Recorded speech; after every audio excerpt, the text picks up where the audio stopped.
Hello BookTube, longtime lurker, first-time poster. I've been watching all of the nonfiction November TBRs and thought I would throw my hat in the ring.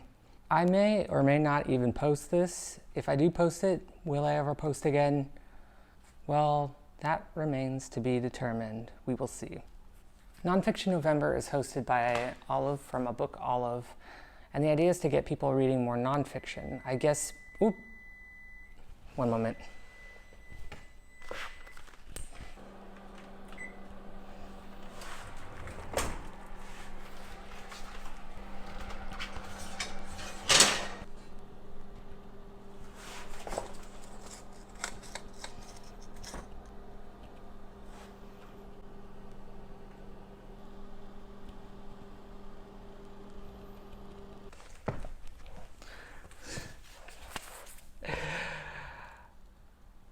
Okay, back. So nonfiction November, the idea behind it is to get people reading more nonfiction, because a lot of times, let's be real, nonfiction can feel like work and not so much pleasure reading, especially if you have to read a lot of nonfiction for your job or for school. I like reading nonfiction, so this is going to be an enjoyable challenge for me. So the guidelines are simple. If you read one nonfiction book in the month of November, you are done. You've completed the challenge. As an additional challenge, Olive has proposed 4 one-word prompts to guide your book selection. The 4 words are collection, industry, style, and treatment. I also appreciated Jen the Librarian's recommendations for queer books to read in November. So as an additional challenge, I'm going to try and incorporate as many queer themed or queer authored books as possible, although there are some here that don't meet that criteria. Okay, onward. For collection.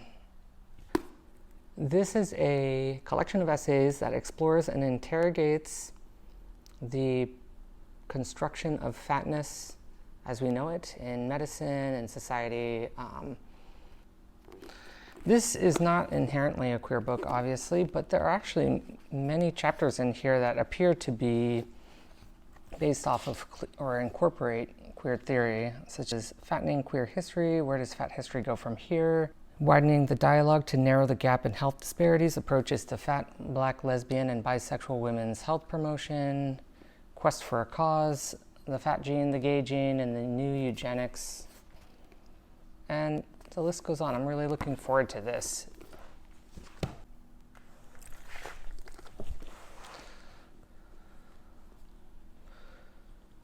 Also for collection, and I'm placing this under a collection of thoughts or ideas. We have Me and White Supremacy.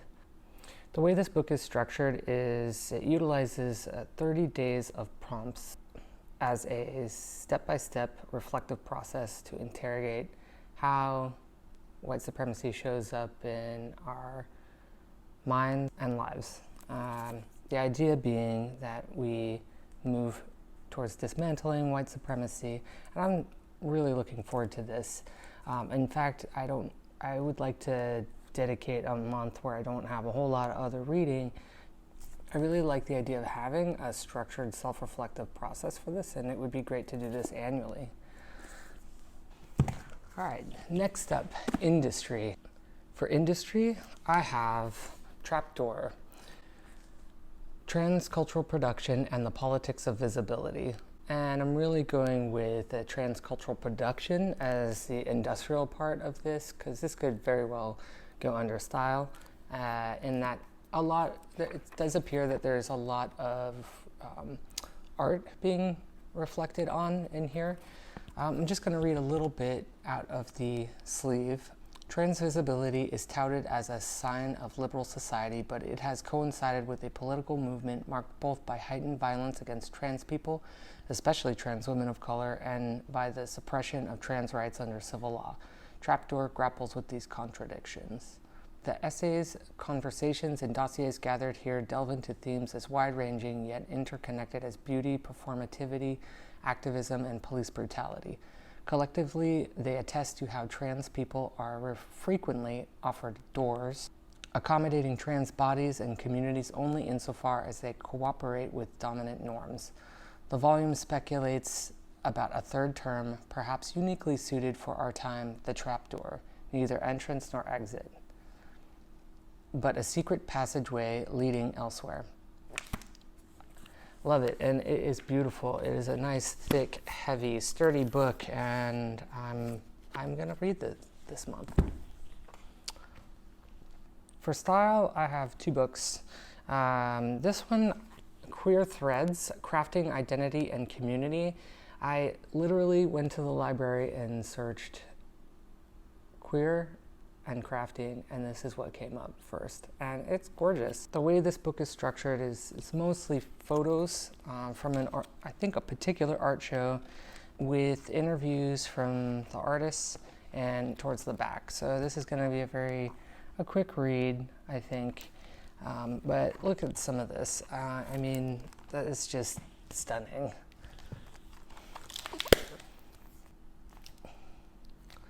Style. Okay, next up for style, I have The Art of Gay Cooking, and I'm gonna be real, I picked this for the title. I think it's hilarious. I don't know anything about this author, who is Daniel Isengart. I'm actually gonna do a quick search, hold on.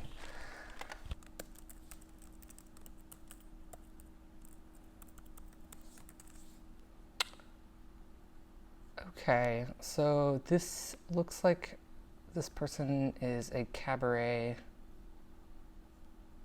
performer, performance coach. Hold on, let me look this up. Okay, so it's the same person. Daniel Isengart is a performance coach, stage director, and culinary writer who became known as an entertainer in New York City's cabaret scene in the late 1990s. So how this book is structured, because there's not formal, this doesn't look like your average cookbook. On the back here it says, cleverly composed as an homage to the Alice B. Tolkis cookbook. The Art of Gay Cooking adheres closely to Tolkis's idiosyncratic style, mirroring specific passages and echoing her amusingly eccentric tone.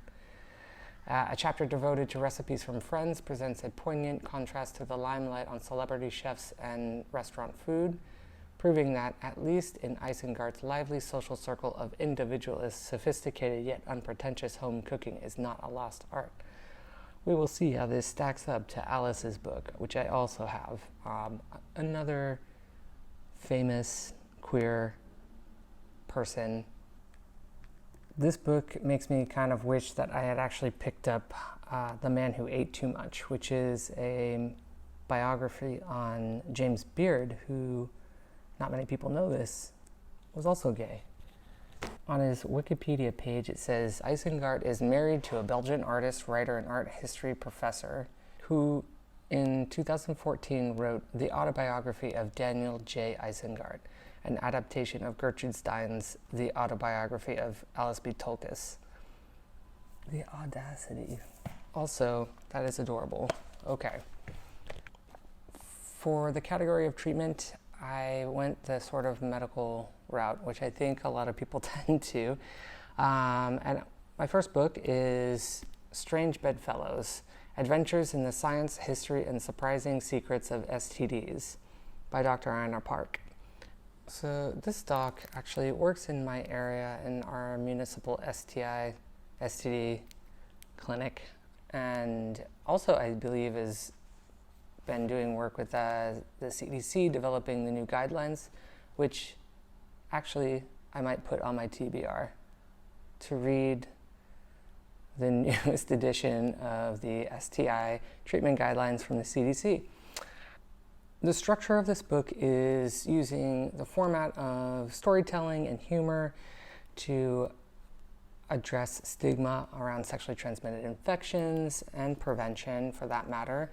And each chapter is a different topic. I love this, The Garden of Good and Evil, exploring the wonders of the vaginal microbiome. Knock, knock, it's the sex detectives. Tales of public health's heroic contact tracers. Okay, I think this is going to be fun. All right, next up under treatment, I have Trans Care, which is a 70-something page manuscript that really packs a punch. I already started this. As you can see, there's little labels in here, but I have not finished it, so I'm going to restart it and give it the time and attention that it really deserves. This little book explores trans folks and models of care, care theory, care webs, burnout, community care, self-care, medical care, and it really, really is, there's a lot of ideas in here, so it's small but impactful. I had one more hopeful for treatment. I don't have the book right now, it's on hold at the library, but I'll put a picture right there. And it is called Deep Sniff, The History of Poppers and Queer Futures by Zmith. I'll just read you the little bio on here. This is the intriguing story of how poppers wafted out of the lab and into gay bars, corner shops, bedrooms, and porn supercuts. Blending historical research with wry observation, Zmith explores the cultural forces and improbable connections behind the power of poppers. What emerges is not just a history of pub raids, viral panics, and pecs the size of dinner plates. It is a collection of fresh and provocative ideas about identity, sex, utopia, capitalism, law, freedom, and the bodies that we use to experience the world. In Deep Sniff, what starts as a thoughtful inquiry into poppers becomes a manifesto for pleasure. That is it. That is all I have. That is enough. I don't even know if I'm going to get through this. I'm actually quite a slow reader, and so getting one book done in a month is a feat for me. But I'm really motivated, and I look forward to seeing what comes of this month and maybe sharing it with you. Who knows? Maybe I'll post, maybe I won't. But at least I got to throw my hat in the ring this one time. Looking forward to seeing all of your postings. Thank you.